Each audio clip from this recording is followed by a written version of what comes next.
Hello, my lovely subscribers and fantastic viewers.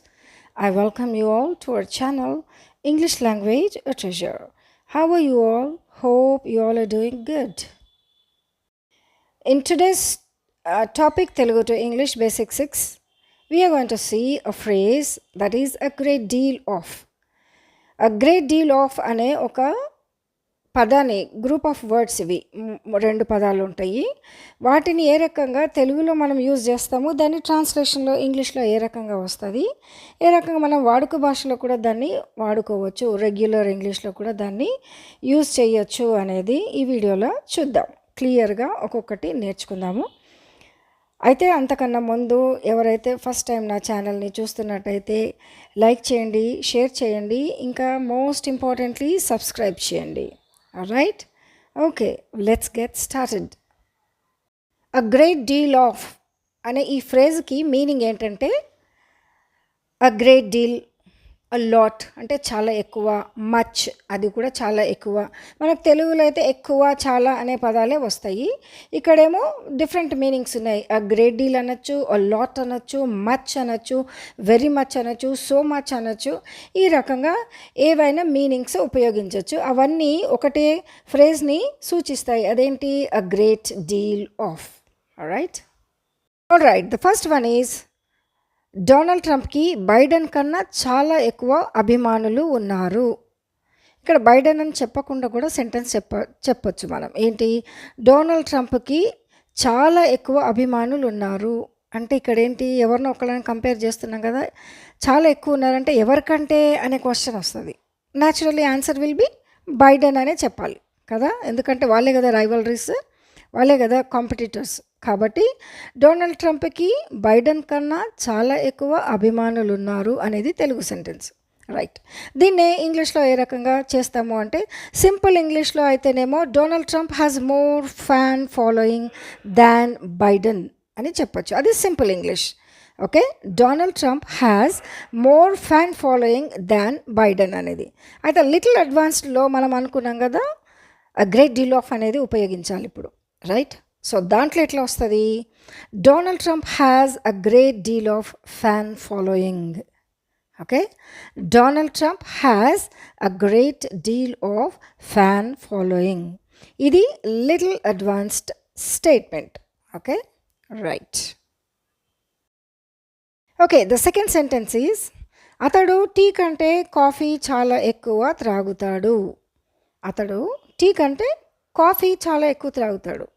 లేకపోతే సింపుల్గా అతడు కాఫీ చాలా ఎక్కువ తాగుతాడు అని కూడా చెప్పచ్చు వితౌట్ కంపారిజన్. అంటే టీ అనే వర్డ్ మెన్షన్ చేయకుండా.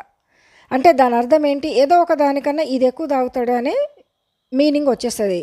ఓకే, అయితే దాన్ని ఇంగ్లీష్ సింపుల్ ఇంగ్లీష్లో he drinks more coffee than tea. Okay, అయితే అ గ్రేట్ డీల్ ఉపయోగించి ఏ రకంగా చెప్పాలి? He drinks a great deal of coffee. ఇక్కడ టీ గురించి అసలు మెన్షన్ చేయలేదు ఈ సెంటెన్స్లో, కానీ ఇక్కడ ఒక కంపారిజన్ అనేది హిడెన్, అంటే దీంట్లో దాక్కొని ఉంది ఒక కంపారిజన్. దాన్ని మనం చెప్పక్కర్లేదు, కానీ మనం దాన్ని విడమరిస్తే దేనికన్నా ఇది ఎక్కువ తాగుతాడు అనేది అడిగినప్పుడు అప్పుడు వస్తుంది ఆ క్వశ్చన్. ఏంటి? టీ తాగుతాడు దానికన్నా ఎక్కువ అని. Right. Okay, so little advanced is he drinks a great deal of coffee. Right. Okay, the third one is మేము చాలా ఎక్కువ బియ్యం కొన్నాము. అంటే వాళ్ళు ఏదో పర్చేస్ చేశారు, కొన్ని థింగ్స్ కొన్నారు, వాటన్నిటిని చూస్తే బియ్యమే ఎక్కువ శాతం కొన్నారు. అంటే చాలా ఎక్కువ క్వాంటిటీ బియ్యం కొనుక్కొని మిగిలినవి తక్కువ కొన్నారు అని అర్థం వస్తుంది ఇక్కడ. మేము చాలా ఎక్కువ బియ్యం కొన్నాము. మేబీ పిండి ఉండొచ్చు, గోధుమలు ఉండొచ్చు. సో అప్పుడు ఒకవేళ పిండి ఉంటే అది ఎట్లా వస్తుంది? మేము పిండి కంటే చాలా ఎక్కువగా బియ్యం కొన్నాము అనే కంపారిజన్ వస్తుంది. That is a hidden comparison. Okay, దాన్ని సింపుల్ ఇంగ్లీష్లో అయితే we bought more rice than flower. FLOUR is pronounced as flower, not floor. Floor కానీ ఫ్లవర్ కానీ అనకూడదు. It's a flower. Spelling is పువ్వును ఏ రకంగా FLOWER అంటామో అదే ప్రొనౌన్సియేషన్ FLOUR ఫ్లవర్. కానీ దీన్ని పిండి, స్పెల్లింగ్ని బట్టి ఇది పిండి. Okay, right. So a great deal of use చేస్తే ఏ రకంగా సెంటెన్స్ వస్తుంది? We bought a great deal of rice. We bought a great deal of rice. Okay. Okay, the fourth one is ఆమె చాలా ఎక్కువగా తేనె వాడుతుంది. ఆమె చాలా ఎక్కువగా తేనె వాడుతుంది.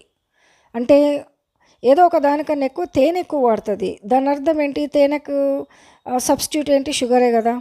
కాబట్టి ఆమె చక్కెర కంటే చాలా ఎక్కువగా తేనె వాడుతుంది అనే అర్థం. దాన్ని సింపుల్ ఇంగ్లీష్లో she uses more honey than sugar.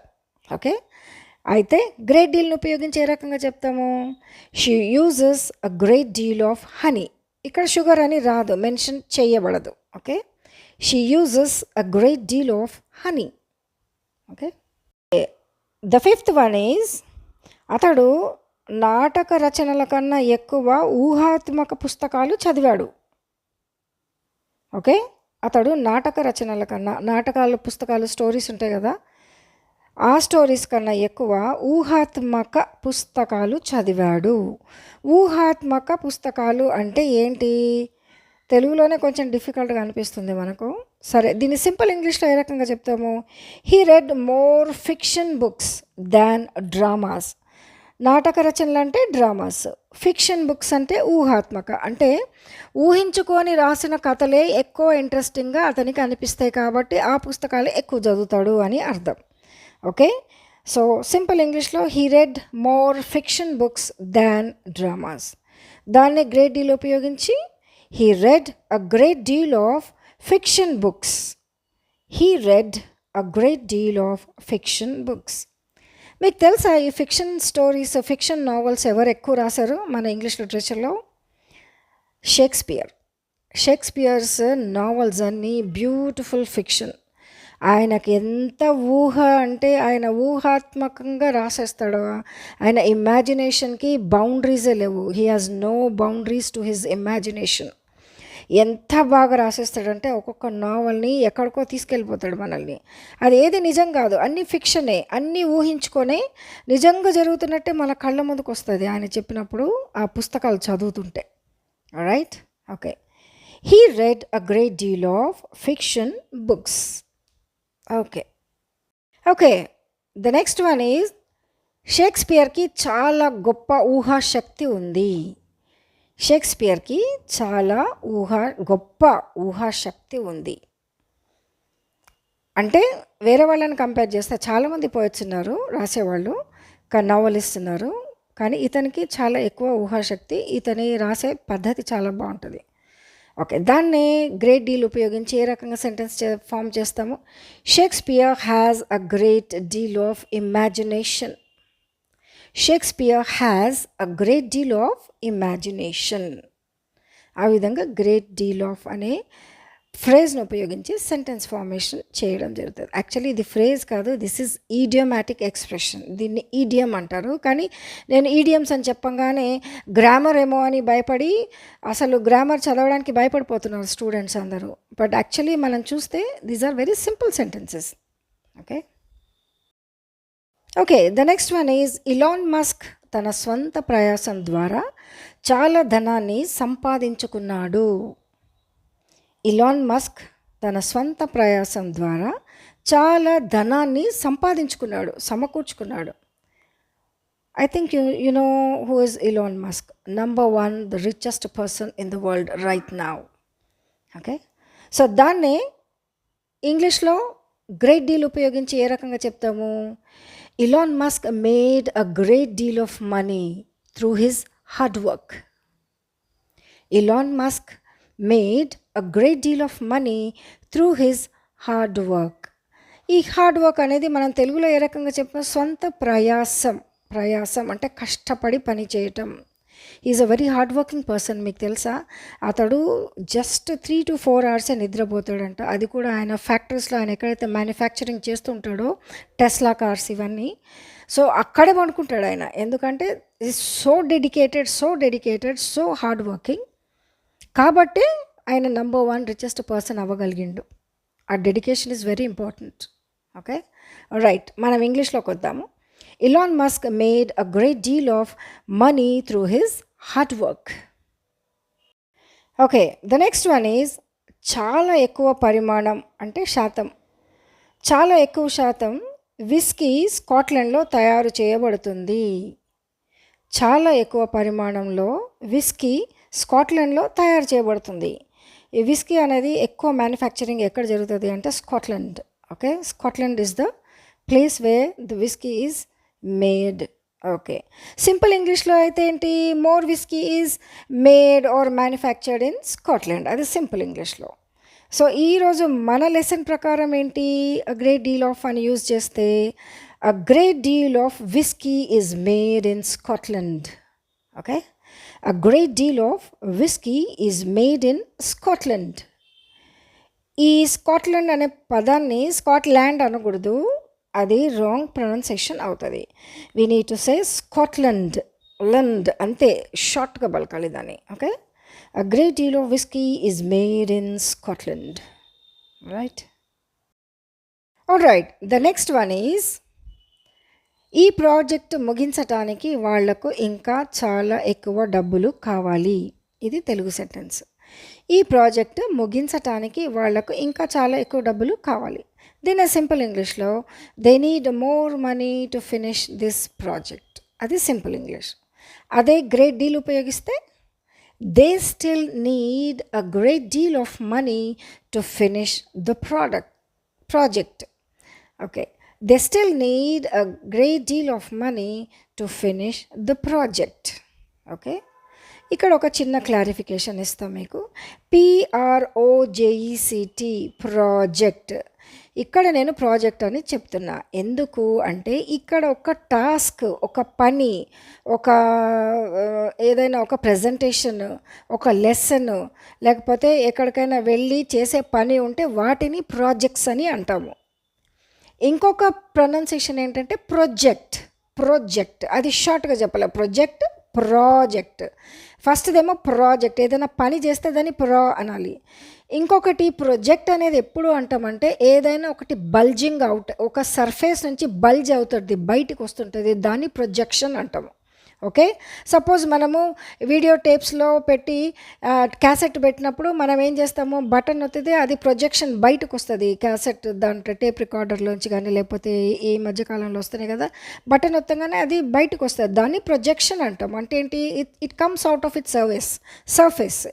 ఏదైనా ఒక ఫ్లాట్ సర్ఫేస్ నుండి ఆ సర్ఫేస్ కన్నా ఉబ్బెత్తుగా లేకపోతే దానికన్నా బయటికి రావడం అనేది ప్రొజెక్షన్. మనం ఇల్లు కట్టేటప్పుడు ఫ్రంట్ ఎలివేషన్ చూస్తాం కదా, అవన్నీ ప్రొజెక్షన్స్, రైట్? సో దాన్ని ప్రొజెక్షన్ అనాలి. మనం చేసే పనులు, ప్రజెంటేషన్స్, మన లెసన్స్, మన క్లాసెస్, మనం ఏదైనా ట్రిప్ మీద వెళ్తున్నా వీటన్నిటిని ప్రాజెక్ట్స్ అనాలి. సో ఈ మధ్యకాలంలో ఏం జరిగిందంటే అందరూ ప్రతిదాన్ని ప్రొజెక్టే అంటారు.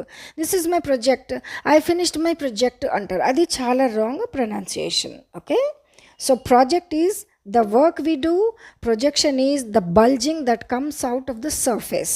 Okay, right. Okay, the next one is, నేను నా ఎక్కువ సమయాన్ని మీకోసం ఇంగ్లీష్ పాఠాలు సిద్ధం చేయటానికి వ్యయపరుస్తాను. నేను నా ఎక్కువ సమయాన్ని మీకోసం ఇంగ్లీష్ పాఠాలు సిద్ధం చేయటానికి వ్యయపరుస్తాను అంటే యూస్ చేస్తాను. దీని సింపుల్ ఇంగ్లీష్లో I spend more of my time in preparing English lessons for you. ఇది సింపుల్ ఇంగ్లీష్. ఐ స్పెండ్ వ్యయపరుస్తాను, మోర్ ఎక్కువ, ఆఫ్ మై టైమ్ నా సమయాన్ని, ఇన్ ప్రిపేరింగ్ సిద్ధం చేయడానికి ఏంటి, ఇంగ్లీష్ లెసన్స్ ఫర్ యూ మీకోసం ఇంగ్లీష్ లెసన్స్ సిద్ధం చేయటానికి వ్యయపరుస్తాను. ఓకే, ఇదే గ్రేట్ డీల్ ఉపయోగించి ఏ రకంగా చెప్తాము, I spend a great deal of time in preparing English lessons for you. I spend a great deal of my time in preparing English lessons for you. అది great డీల్ను ఉపయోగించి చెప్పిన sentence. Okay, till now we have discussed about using the idiomatic expression a great deal of. Great deal of అనే ఈడియంని ఉపయోగించి కొన్ని important interesting sentences మనం చూసాం కదా. So దీన్ని ఏ రకంగా ఉపయోగించాలి, ఏ రకంగా మనము తెలుగు నుండి ఇంగ్లీష్లోకి ట్రాన్స్లేట్ చేయొచ్చు అనేది నిజంగా మీకు అర్థమైనట్టయితే, ఈ లెసన్ ద్వారా మీరు నేర్చుకున్నట్టయితే నాకు కామెంట్ సెక్షన్లో చెప్పండి, ఈ రకమైన లెసన్స్ ఇంకా మీకు ఎక్కువ కావాలా అయినట్టయితే కామెంట్లో ఖచ్చితంగా డిస్కస్ చేయండి. అప్పుడే నాకు తెలుస్తుంది నేను చేస్తున్న లెసన్స్ నా ఎఫర్ట్ అంతా యూస్ఫుల్ అవుతుందా లేదా అనేది నాకు తెలియాలి కదా. So kindly try to mention something at least. బాగలేకపోతే బాగలేదన్నా కూడా చెప్పచ్చు. There is no problem. I take it positively. I don't feel bad for that. Okay, right. So మీ కమెంట్స్ చెప్పండి. ఇంకా ఇట్లాంటి లెసన్స్ ఇంకా కావాలంటే మెన్షన్ చేయండి. Okay, I hope you like the content and concept. If you really do so, kindly like, share and subscribe. Thanks for watching. Take care. Bye-bye. I'll see you in my next video. Till then, have a great day.